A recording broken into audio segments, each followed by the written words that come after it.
Hello everyone, welcome to our channel. Telugu రాష్ట్రాల వాతావరణ పరిస్థితులు ఏంటి, ఏ జిల్లాలో వర్షాలు పడే అవకాశం ఉన్నాయి తెలుసుకునే ముందు మీరు ఇంకా మన ఛానల్ కనుక సబ్స్క్రైబ్ చేయనట్లయితే వెంటనే సబ్స్క్రైబ్ చేసి పక్కనే ఉన్న బెల్ ఐకాన్ ని కూడా క్లిక్ చేసేయండి. వివరాల్లోకి కనుక వెళ్ళినట్లయితే ఉత్తరాంధ్ర, మధ్యాంధ్ర జిల్లాలో భారీ నుంచి అతి భారీ వర్షపాతం నమోదు కానుంది.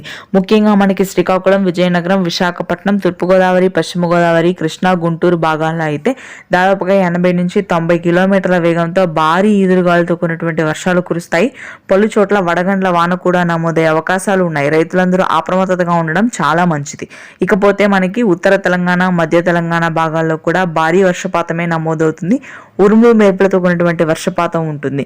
దాదాపుగా హైదరాబాద్ నగర వ్యాప్తంగా మార్చి 14, 15, 16 తేదీలో కుండపోత వర్షపాతం నమోదయ్యే అవకాశాలు అయితే ఉన్నాయి. శ్రీకాకుళం, విజయనగరం, విశాఖపట్నం మీదుగా మనకి నేరుగా ఉత్తర తెలంగాణ జిల్లాల వరకు వర్షాలు విస్తరించనున్నాయి.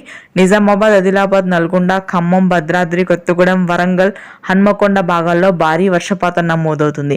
రాయలసీమ జిల్లాల్లోని పలు భాగాల్లో అక్కడక్కడ తేలికపాటి జల్లులు మాత్రం నమోదవుతాయి. మినహాయిస్తే పొడి వాతావరణం ఉంటుంది.